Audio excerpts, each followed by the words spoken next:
Yo, what is up everyone? It's Niko Tampio and you're listening to the Jazz in a Paperback podcast. On this episode we're in cold Helsinki, it's minus 20 degrees or something like that, and this is the third full episode and the first episode of 2024, so happy new year everybody.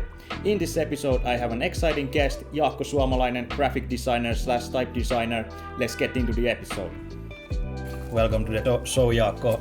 How's it going? Thank you, Niko. It's going good. Tell me a short introduction, who you are on your own work.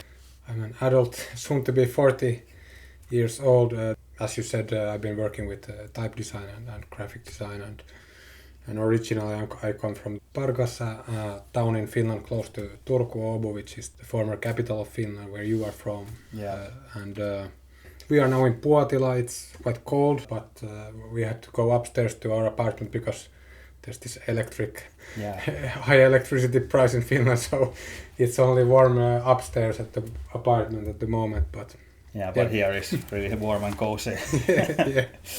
We know each other from or we met through hardcore music, and it's funny because Samuli on the previous episode I also met him through hardcore music. So again, I'm here interviewing people from the hardcore and punk scene in Finland. Are you still involved with hardcore and punk scene? Yeah, I think last night I was, or not last night, but previous night I was in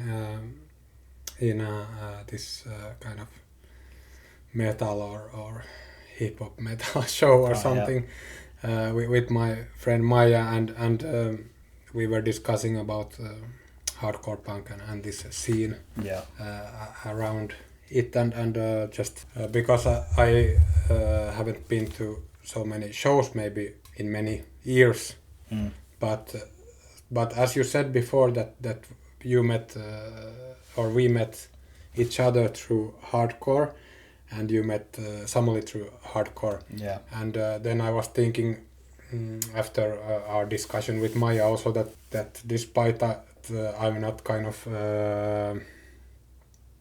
actively doing things in hardcore like many of my friends are kind of keeping it up or keeping the shows going, organizing or playing in bands or doing tours around the world or whatever. But everyone I almost know, or a lot of people I know, or a lot of people I associate with or talk with weekly or monthly, old friends, I don't know if 90 or 80% of them are from the hardcore scene. And from my youth, from that part when I started to go to see bands play. So it's still a big part. Yeah, I always, or nowadays, I mean, I like to call it a hobby. I like to call everything a hobby, not a lifestyle, because calling it lifestyle makes too much pressure in my head to be part of something. But so this hobby of ours has kind of nicely dictated what the rest of my life looks like. Yeah. Same thing pretty much for me too. Are you straight edge? I don't claim the edge, so to say. But I don't drink alcohol or anything like that. And I tried alcohol when I was 31 years old, so early in life. But it lasted for maybe 1 or 2 years. I can't recall exactly, but it was rarely that I drank, and then I somehow, it was not about how much or one or many or something like that. It was more that for me why I didn't continue doing those kind of things is that every time that the Friday arrives, and that's when usually those who don't drink like once or twice a week or something, they kind of want to have a beer or champagne or a glass of red wine or smoke weed or whatever they want to do. And then it was always when Friday arrives, I was like, if I didn't want to work anymore, then the next thing that came to my mind usually was eating something. And having maybe a lemonade, you know. So that was like from my childhood and youth, and it went so as to in 30 years old so far that I never got this habit of drinking or this need to. It never became a norm or a cliche in my head that this is what I need to do to relax, or this is what is my kind of spending time or whatever, you know. So pretty much same for me, that I'm sober and I don't smoke and I pretty much live like a straight edge, but I have never claimed to be straight edge, even though I've played in straight edge bands and stuff like that, but still. I claim to be straight edge and I was very enthusiastic. And, I gotta remember that. And that is still, for me, many parts of the straight edge hardcore and youth crew especially is for me like something that I kind of remind myself of daily. Yeah, and it's also one thing why I don't claim. In general, I don't like putting labels on things. So that's that for me why I'm not claiming myself as a straight edge. And I think the straight edge has been a big part of that why I didn't get into drinking at any point. There was a season of my life when I did drink a little bit and stuff like that. I tried out, but I didn't get into that much. But I think that straight edge has a lot to do with that. But it's like I don't know. I'm not sober because of straight edge, so that's why I don't want to claim that. But anyway, let's get on to the creative stuff. So you are a type designer and graphic designer. So first off, how did you ended up doing graphic design, and also how it turned, when did you start to go into type design? I think I've always been interested in visual things, and one of the things in punk rock and hardcore, and originally I started to listen to punk, 77 punk especially, like bands like Damned and Sex Pistols and Chelsea and 999 and that kind of stuff. And the thing that kind of maybe separated punk as a scene from the kind of what we call now maybe proto-punk or something like this, was that it became a fashion and it became a certain style. And I always been somehow into fashion and style, and or I wouldn't label myself a stylist, but more like different trends and different visual interpretations of things and how they change, and so punk for me was very visual, and maybe hardcore added a little bit of more like energy level to it. And when I started to listen to hardcore, it didn't have that. Hardcore wasn't visually so. It was more robust and more American. It was not so English anymore because it was like Black Flag and the Decline of Western Civilization documentary kind of changed my mind into listening to hardcore more than punk. Later on, also I used this many punk references when I wanted to do my own scene, which I later did many scenes, but those that I did early on were like done, some of them on computer, but I never got them out. Kind of, I wanted to do a web scene or something like this in the beginning, but then I did actually paper scenes later. But I remember that I was always drawing this kind of Sex Pistol stuff or whatever old stuff, and I made it into new. I made it more maybe pixely or more colorful, and I changed the backgrounds, and I had this kind of naive and colorful that I wanted to interpret things that happen in the past into today's visual world. And I think that's what graphic design and maybe fashion design is a lot about, also mixing different old stuff and coming up with a new kind of interpretation of the visuals that you have seen around you. So that's basically how I got into graphic design. My dad used to also, he made posters in the 70s and some logos and stuff, but he was never a graphic designer. And he also made art, but he was never an artist. So but that thing was around the household. So and my uncle used to visit countries that have longer history than Finland in graphic design, that like Japan and for example he was in Korea, and he always brought some stuff like paintings to us from China or Korea or Japan or something, and calligraphies and like this that we have here actually next to us. Yeah. And these kind of things were around me, so that kind of also influenced me to go on with exploring graphic design. Yeah. So you started as a hobby basically, and then did you go to study? Yeah. I went to study in Porvoo originally. Yeah. I didn't know about this school, like Taik it used to be called, but Aalto. I didn't know about that kind of what was like the thing to do in Finland when you want to be in the best school or whatever, or that people think is the best school. Yeah. So I got through my hardcore friends. They told me that you should go to this Porvoo, that there's this teacher. Yeah.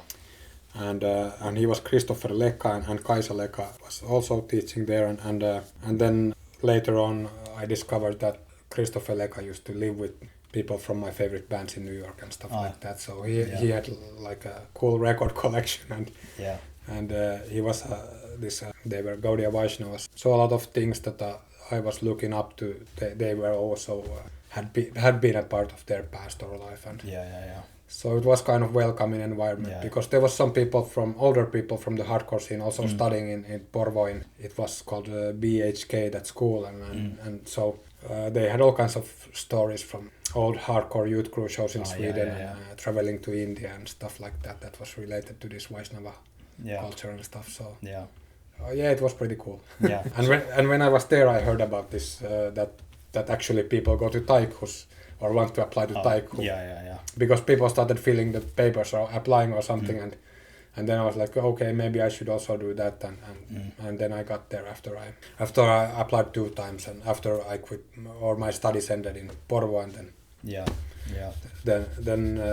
I moved to Helsinki and started. And what you are, or I don't know if I can say that you are most known of, but at least when I think of you, I think the typography stuff, which I'm always been into graffiti and lettering, and mostly I've been into lettering, especially the gang letters in block letters that are in Los Angeles and things like that. And through that, I used to do. I'm not saying myself by any means as a graphic designer, but anyway, I like to do some graphics and stuff, and they are always pretty much based on typography and playing with fonts, and that is really interesting to me. And so how did you ended up doing typography? And let's say that Jaakko's typography is, especially when you're in Helsinki, you have designed Club Kaiku's logo. Font, font. With Linda. Linda has designed the logo, and I designed the font with Linda, and this kind of stuff.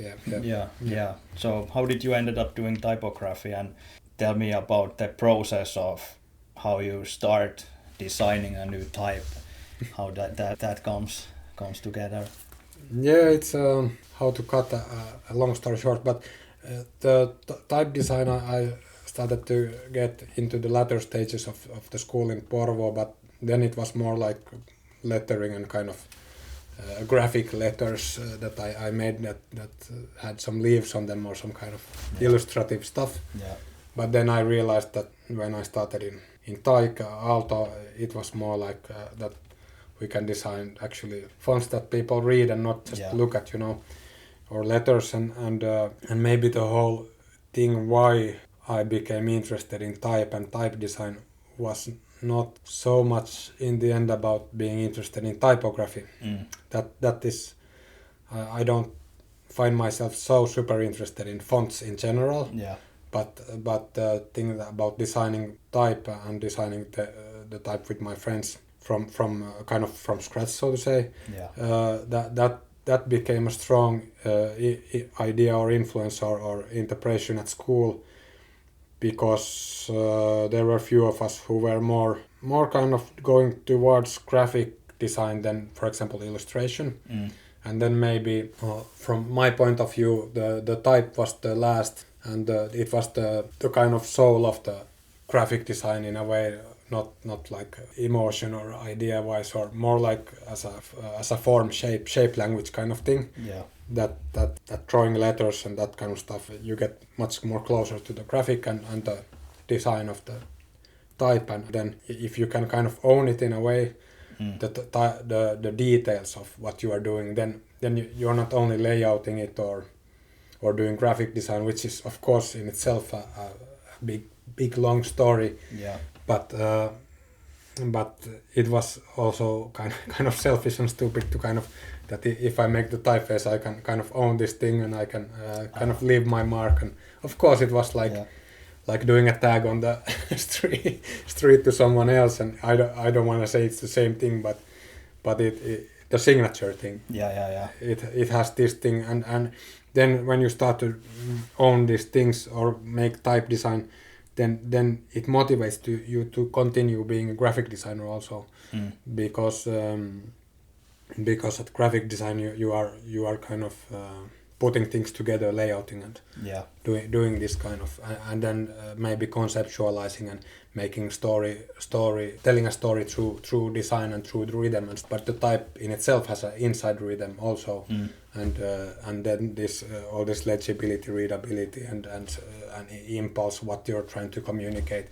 Nice thing about type design and type is that it's not meant for, usually for the most part of people, they don't have to know that they don't have to explain what the typeface is or what it's about, but it works and it gives them some kind of feeling and interpretation, and maybe it's easier to explain this through more illustrative or lettering or calligraphic fonts, but then all kinds of typography gives this same influence. So you can say that Toulouse-Lautrec, when they made the posters, that type style was very people associated with them very, very strongly. Yeah.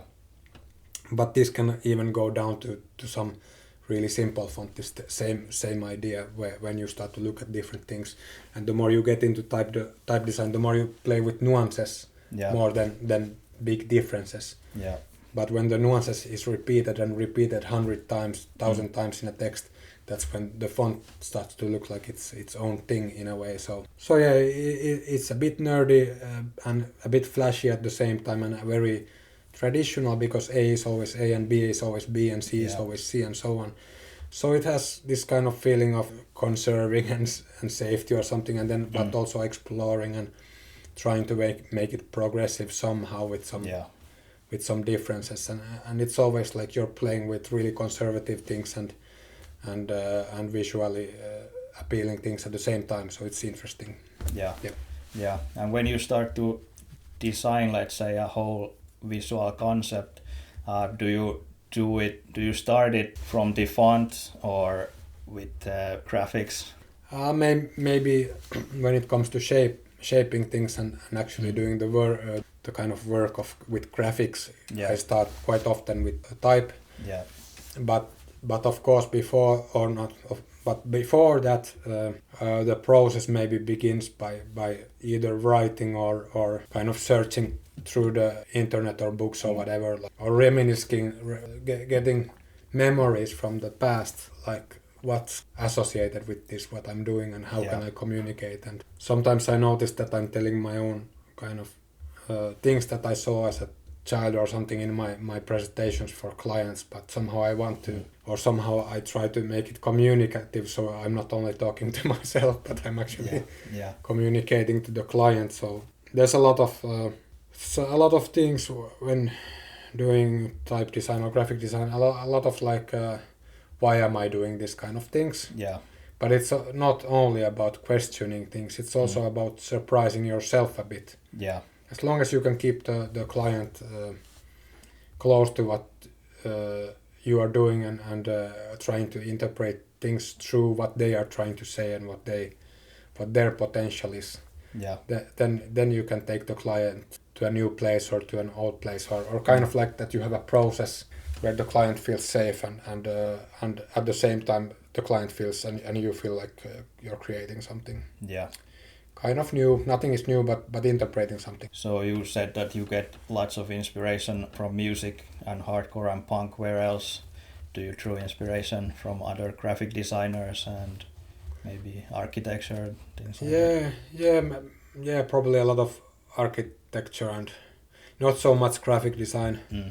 But if the graphic design has some sort of theme to it that let's say it's related, because nowadays there's a lot of people, or there's this lot of nice terminology for design that is influenced by some TV series or some thing or something, and then it becomes a concept of its own or idea of its own, and those kind of things in graphic design are really fun. But in general, I would say that architecture and stuff like that is something that is close to graphic design, but still a bit distant, so it's easier to interpret it back to graphic design, like music or architecture or whatever.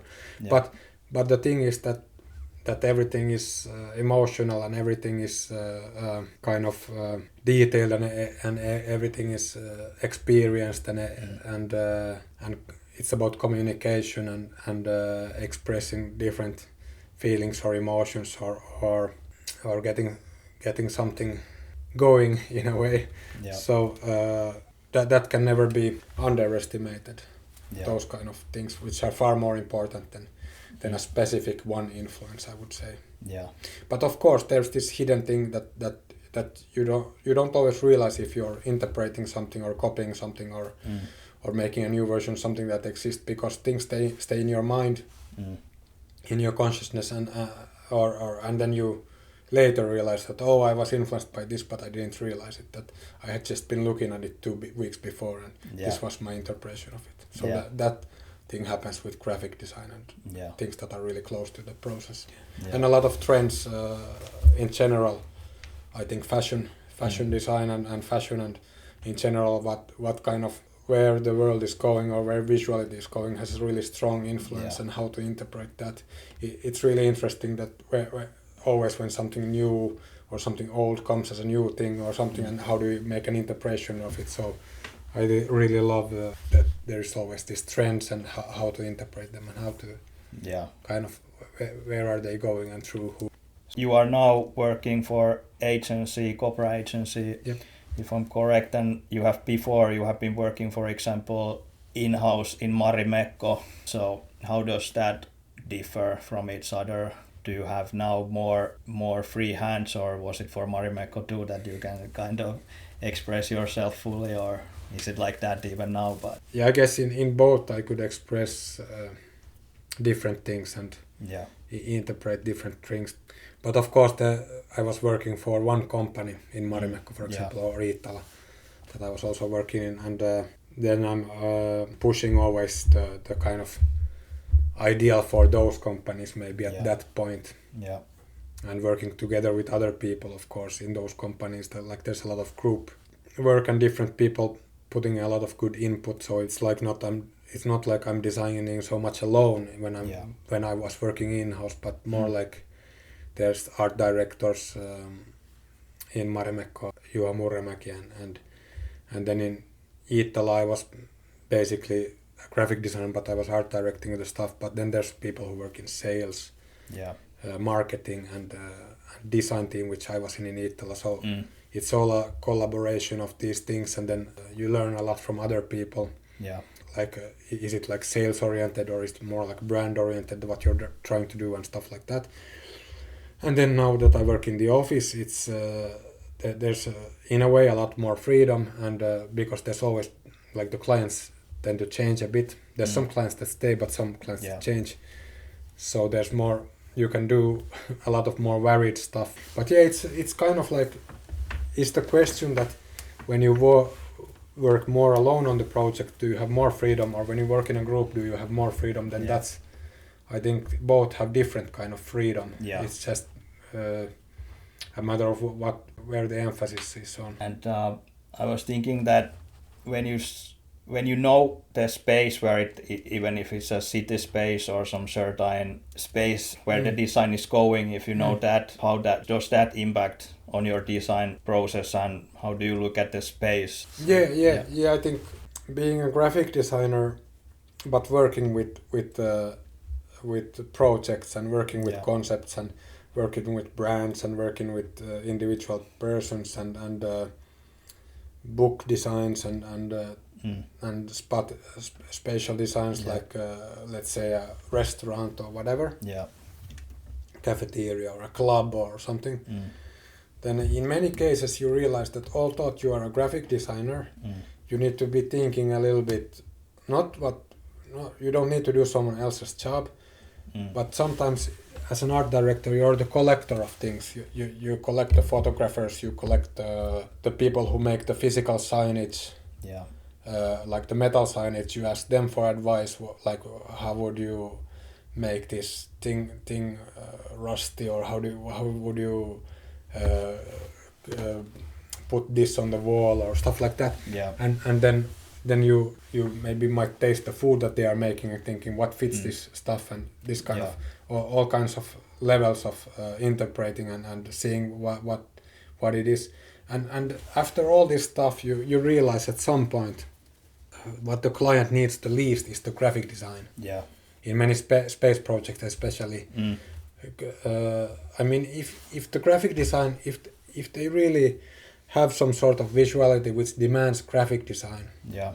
Let's say that they do a lot, they have their own patterns or something, like they have their own big type, or they have some kind of explosive feeling that it's not a place to relax, but they need big graphics, then that for example could need a lot of graphic design, but the first thing I tell myself is that don't make graphic design too much. And this also applies to fashion design in general. For example, that when I work for fashion designers, I think the less graphic design and the less flashy logo they have, maybe it's even better that you want to reach a certain emotion or a feeling, or that tells something, and for telling that you don't need to overdo it. Yeah. And when you, for example, go to a restaurant, many times people actually want to stay in the kind of places where the place doesn't own you, but you kind of own your own life. Yeah. So the more logos you put and more stuff like that, the more annoying it can feel. Or then it can go more to totally the wrong genre, which is if you're making a fast food place, then I understand when the logo has to be everywhere. Yeah. But when you try to make nice restaurant that people can see, that they don't want to read some logo text from the wall the whole night, they want to have the art and the walls and the smell of the food and talk with the cook maid. So you realize that you shouldn't be pushing graphic design everywhere all the time. Yeah. That's like one big thing of graphic designers to certain points realize that maybe this is what they need. And maybe this rest of the stuff they don't need. Yeah. Also about the shape language, so that is also nice when for example a building that we are doing signage for, or a restaurant that we're doing logo for, then we always look at the history of the place around it, or some brand's history or something, and try to interpret pretty often through the actual space and the shapes, whether it be a round ceiling or something. I might put the round ceiling into a poster like I did with Hippolyte Gallery. And there was this, for example, when I made the identity for Hippolyte Gallery, the door had a certain handle. Yeah. And in the font that I made for them, in the details, you can see the handle on many of the letters going like. So that this kind of like shape language straight into the identity from the space. Yeah. This is also pretty typical for my job, and that's not like that's pretty easy in a way. If you do it many times, you know how to do the process. But the way you shape them, and then there comes the demanding part. That does it actually fit and look good, and is not like an overdoing. Yeah. But the space in itself can inspire to really easy thinking, but pretty good results in a way, I would say. Reminds me of a quote, I don't remember who said it, but minimalism achieved through maximum effort. Yeah, and one thing I have to ask, because it's been on the table currently, that what's your take on AI, for example? It has made some of my work process, post-production for photography and things like that, it has fastened my workflow in certain cases, and I have kind of messed around with it a little bit, make some works and stuff like that. But what's your take on AI, how you see that and affecting graphic design? Yeah, when AI takes over on a big scale, then of course things change radically, but the way there is always by small changes all the time that we don't even maybe realize. Yeah. And the thing is that in graphic design already throughout the history, a lot of the process has gone non-existent, or then it has turned from the press house to the graphic designer, like layouting text. They used to do it in the printing house, and now the graphic designer does it. But then a lot of the book design nowadays is that they have one template in a book publishing company that they use for the pages, which works quite nicely and well, and then they just check through afterwards that everything, a graphic designer maybe checks through that it looks okay, and mainly focuses on doing the cover design. Yeah. So this is like template stuff, not really AI maybe, but then I would see that AI would similarly take over things step by step. Like, I don't know if a human will be watching it even anymore, or but what the end of that AI is, it's hard to say. Yeah, when I was studying in 2011, there was a lot of graphic designers reading Kurzweiler books and books about intelligent machines and stuff like that. So this whole AI thing was already then, at least in the talks, maybe not much happening then yet. And then there was a lot of designers who were consultants who were trying to talk about the future of meat production, or the future of clothing, or nature, or whatever. And like then back then it had really optimistic tone. Like that's what you could say, that the consultants and stuff, they had really optimistic tone about the future, that the nature will recreate itself, and the world will be saved, and so on. And the further we have gotten, the more negative things you can read about the situation with the planet that we live in, or the AI, where AI is taking it, and how leaders of companies and so on, their attitudes towards AI. So it has become more creepy looking than this kind of optimistic tone of around, for example, 2011 or something, when I was studying. And now to the little bit of different topic. You are also, I could say you are a running aficionado, pretty much, at least in my eyes. And I'm always interested, because for me, I don't necessarily like running, but I like running. But for me, it's like I see it as almost like similar as my riding, that I really enjoy riding, but then I don't, that it's really hard for me to kind of jump into that. But when I do get so much out of it, and running is pretty much the same, that I'm not enjoying it necessarily so much, but every time I start and I get into it, and it's like something that I pretty much need to do. So how do you see running playing a part on your creative process, and if so, how? Yeah, I think I'm still in the beginning stages of my kind of second or third try at running. Yeah. Like maybe it's from childhood that I knew that I was not very good at running, but I knew that I was not very bad at it either. Yeah. So at school, when we had things with a longer distance than 800 meters or 1000, like 1K, things that had more distance than that, I always found out that for me it was that I got into it, and for me it felt good. And I remember running when I was maybe 10 years old or 11 years old with my classmate Maria Juvas. We were running this, not on track, but we were running in the forest and at school, and we were running next to each other with her. We were both sweating. It was the end of the day, or we just had sports at school, and the teacher thought that we are running, and I thought maybe everyone else was kind of taking it easy, or most of the people, but we were running next to each other, and kind of all the time I could feel that we were going faster, and we were kind of pushing each other forward, and this kind of left mark in my brain, or some kind of emotion, or that it was really hot summer day, and we were sweating, and it felt really good to be pushing each other and like running in the woods, and really like kind of left an impact on me, that this is really something, so something really nice in life. And I later on found that I never had so much fun in many things that I found in running.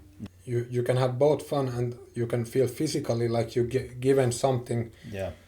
Like otherwise in life I always liked walking not long distance, but I'd like walking. Even when I was skateboarding, I used to carry my skateboard most of the time and walk into new places. And I had walked for like 15 kilometers and skated for about one. But there was something about this going around by feet that I always enjoyed. And then running gave me also the feeling of relief that I don't need to. After I finished my running someday, after a couple of runs or one run, I felt like, okay, this is enough for today, that now I can relax. Yeah. Because most of the time I don't really like relaxing. It's either sleeping or nothing. I don't usually like to stay in the sofa, and I don't like to watch TV series or movies or stuff like that. So running gives to me this kind of that I really enjoyed myself, and now I can relax and I don't like. There's not that I think it's morally wrong to lie on a sofa or watch TV. There's nothing wrong with that, but for me it just doesn't. Like I get really bad feeling on my back and on my neck and stuff like that.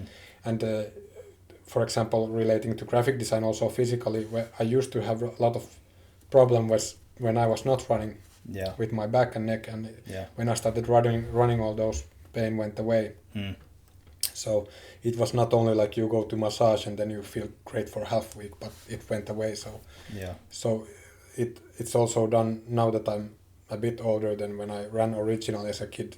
These kind of things are really helpful. And I've been into running quite long, but I haven't been running. I've been running for 2 years now actively. Before that I was joining marathons and stuff like that, but I'd never trained. Because I could do that when I was younger, but they never went good. I always walked and stuff like that. But now that I'm training, because I'm older, I can't join many events if I don't train. And I really enjoy the training now. I gotten into the rhythm now as an adult. Now everything, all the pieces that I wanted in my running, or that I didn't know that I wanted, all those pieces have went now together, and it's become part of, like, the hobby has become a real hobby, not just something I do once in 2 years. And the biggest factor in why I keep on doing it is that when I was young, everything had to be epic and life-changing and so on.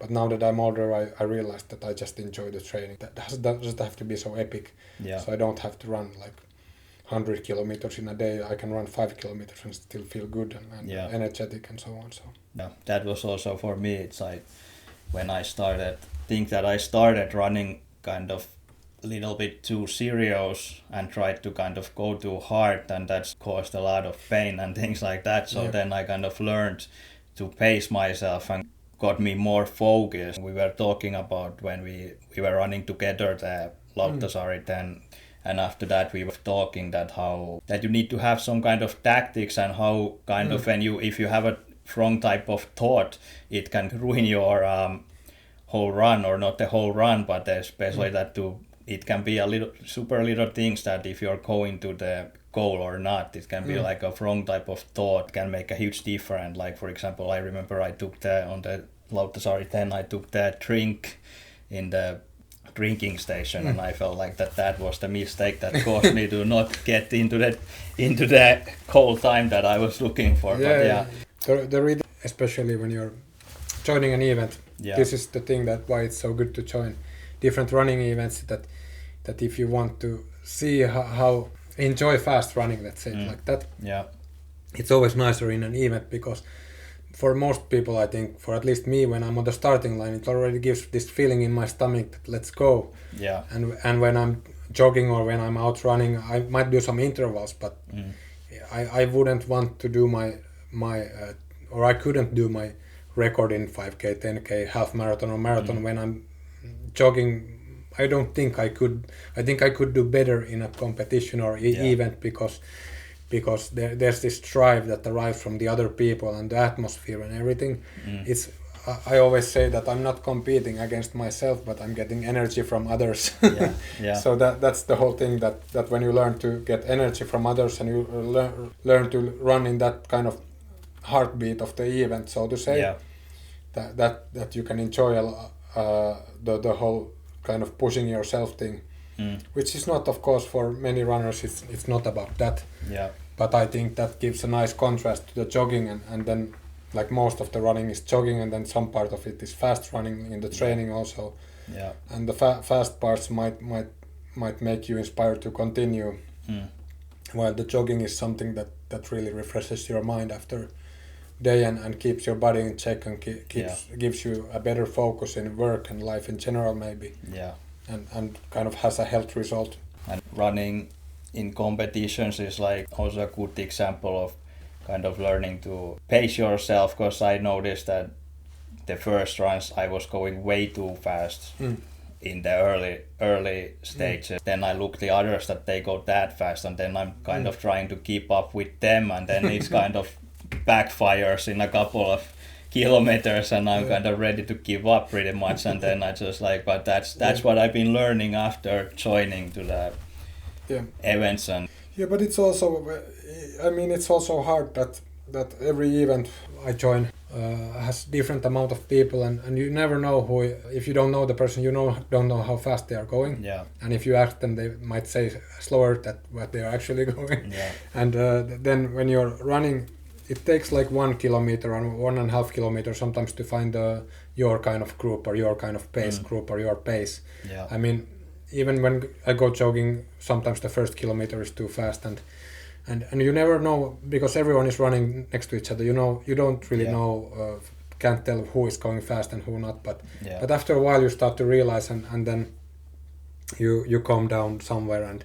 And I made many misinterpretations about seeing someone running fast on Instagram and then following them in a competition, and at the same time realizing that my time is actually slowing down behind this person, that maybe the Instagram was lying to me. Like I'm not fast either, and the thing is that I'm always at these smaller events trying to reach the top 10 or top 6, and the events are super small. So for example, I went to this Sastamala. It has this Pasin marathon. And it was a world-class event with 15 participants in the marathon. And so I told everyone that I want to get top 5 in Pasin marathon. Yeah. And I made my record with 10 minutes and got the second place. But in any other event, I would have been like 200 or 1,200 or whatever, Yeah. Like, but it's so like the idea of competing. I'm not looking at the others there like competing that way, or it's not serious, but it has this playfulness to it, to go kind of compete in somewhere where you can do well, and it's motivating and hilarious in itself. Yeah, same thing. I think I'm pretty competitive person in general, but in running it's like I'm competing pretty much against myself, that I put some kind of time goal that I'm trying to reach. Now I've been trying to make the 10 less than 50 minutes, which hasn't happened. It's all 24 seconds was the last one, which was my record. So I'm still looking to accomplish that. But I'm definitely competing against myself, and I'm running. But of course, it's fun to compare that where you end up in the general charts. Really motivating. And it's really fun to see how many thousand people have run it anyway. Yeah. No matter if you're the last or the 1,000 or whatever you are. It's for me. I mean, the events are sometimes so much fun. Yeah. And even running routes that might not give you good time, but the like Stockholm Marathon, for example, it's really hilly and really slow competition for a marathon. Yeah. But there's so much cheering and enthusiasm and family members and all kinds of stuff. Yeah. So the whole trip there is really fun with going eating with other runners and joining the event and seeing so many people running there. It's and somebody screaming in Swedish like "Let's go!" Like at the last kilometer when you're about to walk. that really does difference. Like, So it's really cool, this kind of bring people together. I mean, running is one of the few sports, or maybe there is some others, but in my mind it's like if elite hockey field or elite football field or whatever, you cannot usually play with them at the same time. You are the crowd and they are playing. But when there's a big marathon, you are running on the same road. Yeah. Sometimes even starting at the same time as the elite field. Yeah. And so it's fun. In, for example, last time in Stockholm, I met one of the Kenyan runners in the airport, and then they're on the same starting line as me, of course, like 200 meters before me starting, but this kind of joggers and runners are here, like me as a jogger and him as a runner, so it's really cool and like a 2 to 5 hour community of people. Hey, I wanted to tell you about this running and hardcore and youth crew, and go hand in hand. This one of the reasons why I run is probably that I used to listen so much to youth crew hardcore, like we talked before. Bands like Youth of Today and Better Than 1000 and Sportswear and whatnot from different eras of youth crew hardcore, and there's always been this kind of college sports kind of theme related to the visual world of youth crew, like wearing Champion and maybe Nikes or some surfing or style clothing or whatever together, like a strong visual thing related to sports. And in Norway there used to be this band Sportswear, which like was a joke, like from the British band Menswear, which was more Britpop. But Sportswear was like youth crew hardcore version named Sportswear. And this made a huge impact on me when I first heard the 10-yard fight 7-inch and then I heard the Sportswear 7 inches and this kind of the way they were portraying like energy, speed, mixed with inspiration from philosophy that the singer was from Sportswear was studying, Peter Amdam, and this kind of thing that you mix this kind of university intelligent teaching with or philosophy with this robust sport image and punk rock and hardcore. And this made a huge impact on my running, of course. I'm forever grateful to those bands and how they inspired me to visualize the sports from that perspective also. Because a lot of it is about visuality to me. Like a lot of it is about trends and stuff like that. I got into running again through a trend 10 years ago at one point because I saw a Nike Yakuso advertisement. Which was undercover from Japan, their kind of sport line. So this all visual impact is very strong for me. It's what people would what not people, but what someone could say is really artificial and not worth paying attention and maybe pretentious and trendy and blah blah blah. Those kind of influences sometimes for me might even be the main influences to start something, and then the other stuff comes later. So I'm not ashamed to admit, but that's a huge influence to visuality throughout all these different things. Now that we're talking about youth crew hardcore, it just came to my mind that what type of do you listen to music when you run, and if so, what type of music? I don't listen. I don't have headphones when I run because I like to be also for reasons for being in the moment. That's one thing that I think the music takes me somewhere else maybe or something. It has this second and third level and then this memory level, like strong memory level music sometimes that this show or that show or this person or when I was a kid or whatever, like it has so much nostalgic levels that I don't want to think about too much of nostalgia when I'm running, but try to focus more on the moment, because once the hormones start pumping in your head, those are enough, and when you hear maybe birds singing or you hear the sound of the snow or something, that's really like those sounds are really fucking cool. But I might repeat some lyrics when I'm sometimes running, like from youth crew bands, and I, of course it is naive and funny that because Sportswear has this "It Runs Deep" has nothing to do with running, but I like to repeat that song in my head when I'm kind of or sing that song when I'm running, and then I like to listen to hardcore sometimes before I go to event or competition. Like a lot of youth crew, like maybe Sportswear instead, Judge, or then maybe some other stuff like some indie, some shoegaze stuff, or if I really want to get relaxed, I listen to reggae in the summer before going to, for example, marathon. So I use a lot of music for my feeling or how I feel, and it's nice to listen to afterwards. But while I'm running, it's only for motivational purposes that I'm repeating the lyrics. Maybe it's not anymore like purely music. It's more like sloganeering in a softer format. Yeah. I think it's that I listen, or nowadays I don't listen so much music, but I've been, because I do a lot of thinking while I'm running. But usually nowadays I listen to a lot of podcasts. But I used to listen mainly hip hop. I never listened to hardcore or anything with guitar, say anything with guitars pretty much.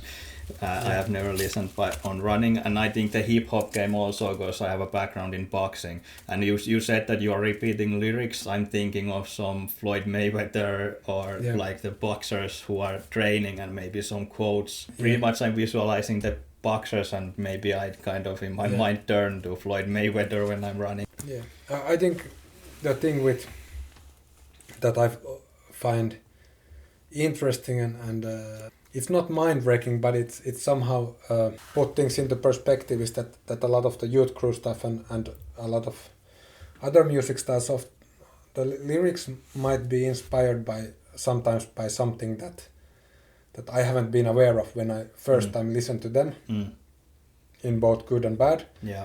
And for example, maybe on a critical note, for example the PMA that is used in hardcore. Yeah. Positive mental attitude. I think it's invented by Donald Trump's priest, that when he was his childhood church that he went to. I think Napoleon Hill, who invented the term PMA in his book. Yeah. And the style of writing and books he did was pretty much like basic 80s, like this form of Christianity where you think that your wealth is a sign of your good faith and relationship with the higher forces.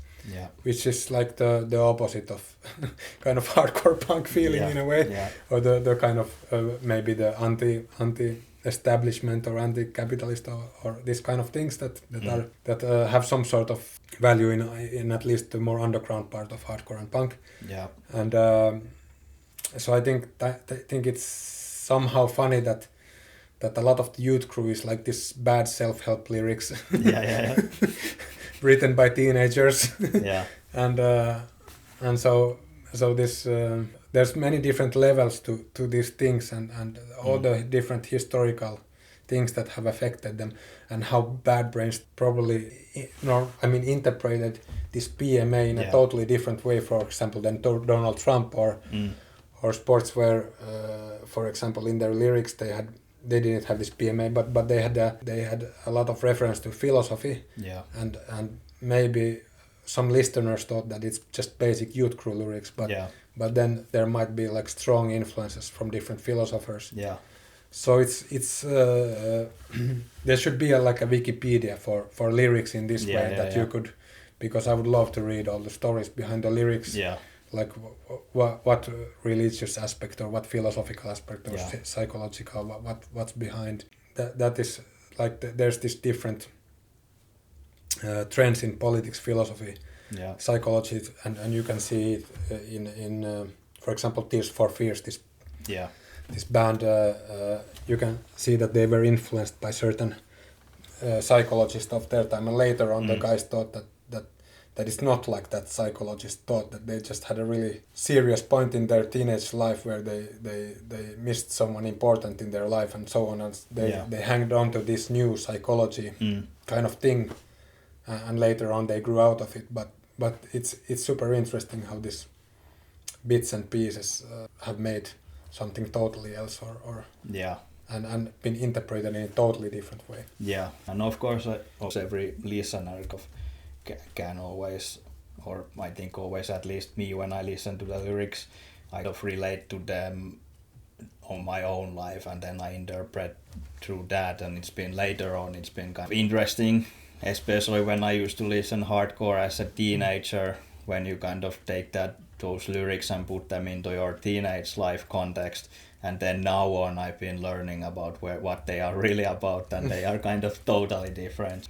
But yeah, we are approaching the end of this episode, and now that we are been talking about music quite a bit, I want to know what are your favorite album covers and and let's say maybe let's put it that what are your favorite punk album covers? Yeah, that's a good question, because the most I would want to say all of those records that I like the cover, that I didn't actually hear the music before I saw the cover. Yeah. Because then you really know that the cover got you going, not the live photos that you've seen before, or or you've seen them playing next to your hometown, or somebody else of your friends listen to it or something like that. So when you can minimize those influences and you purely just got influenced by the cover, then I think I don't know, not sure if I think I heard actually one song by the band before, but the cover that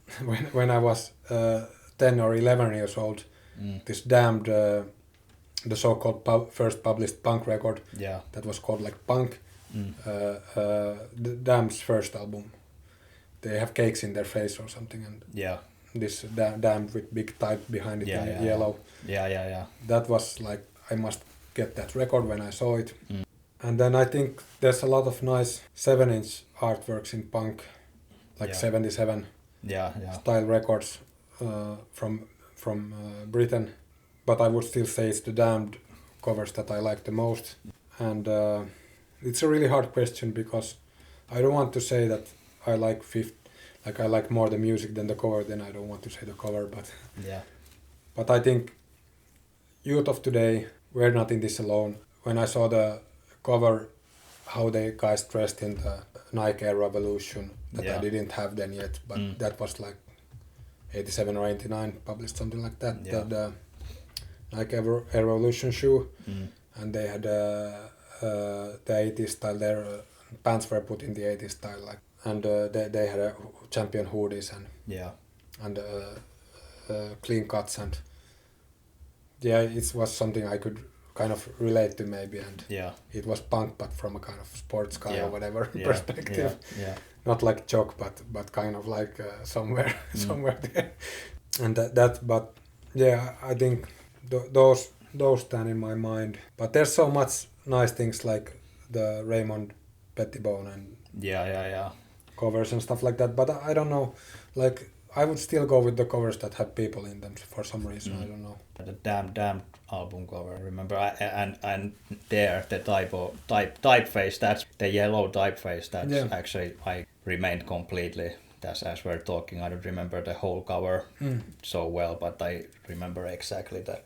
Yeah, I guess yellow typeface. It's not, or I mean, it's not Impact, but it has the same effect as just font Impact when you first saw it on a computer, and when you choose like from the font that existed on the computer or the program, and then you could see that Impact is the closest to the Youth Crew and Punk or something like vibe, and you started using it everywhere, and then later on you realized that maybe there's fonts that are even better at that, or even more varied in their use, but it has this like impact, has a strong impact, so to say. Okay, that was some interesting stuff, and I think we're going to wrap up this episode. Do you want to give any shout outs? Yeah, I want to, as we were talking about hardcore and punk and all this related, I want to say thank you to all of my friends and people I met through hardcore, and you really made my life. So deepest gratitude, and I'm still happy that people stay in contact with me and I stay in contact with them. So that makes me happy. Yeah, that is great. And thank you for doing this episode, and thank you. Thank you for the listeners. Peace.